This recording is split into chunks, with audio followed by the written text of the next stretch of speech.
Nathalie Viette de Paul, vous êtes chercheuse au CNRS, historienne, vous avez travaillé sur les mouvements sociaux. Je vous trouve là au centre des archives fédérales et interfédérales et confédérales de la CFDT, au sortir d'une journée d'études justement de ceux qui cherchent un petit peu sur le mouvement social et sur les militants de la CFDT. En quoi, pour une organisation comme la CFDT, travailler sur son histoire et sa mémoire peut être important pour la CFDT aujourd'hui? Parce que sans histoire, on ne comprend pas très exactement ce qui se passe dans le présent et que la nécessité de faire l'histoire d'une organisation, c'est d'en comprendre les rouages, d'en comprendre aussi, selon les périodes, il faut faire très attention, c'est-à-dire que l'histoire ne se répète jamais et qu'il faut donc bien contextualiser pour comprendre comment on arrive à la période récente.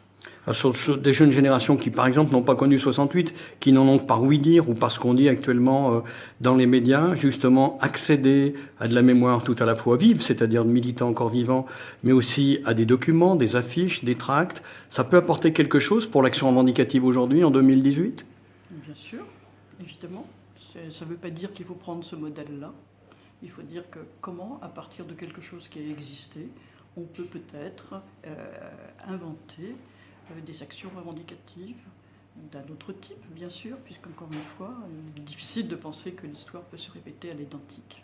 Alors, quand le secrétaire général de la Confédération, Laurent Berger, établit une relation entre justement la revendication ou l'utopie autogestionnaire de 68 et puis aujourd'hui la revendication d'une représentation des salariés au plus proche de leur réalité, ça vous semble quelque chose qui est à suivre? Voilà, vous venez de dire vous-même la différence qu'il y a entre hier et aujourd'hui, c'est-à-dire que ce n'est pas posé dans les mêmes termes. Mais ça a un lien. Ça a toujours un lien, toujours. On va dire la Confédération est née de son passé, elle est faite aussi de son passé. Donc le lien est absolument normal et plus que normal. Il est à étudier même pour comprendre. Dernière question. On est à la veille, c'est l'année prochaine, du 100e anniversaire de la CFTC. La CFDT est héritière en 1964 de la CFDT. Est-ce que justement, on peut travailler sur cette liaison CFTC, CFDT d'aujourd'hui, syndicat chrétien d'hier, même de la fin du 19e? Bien sûr, c'est même très intéressant. C'est même une façon de peut-être de repenser ce qu'ont été les syndicats chrétiens et ce qui est devenu la déconfessionnalisation.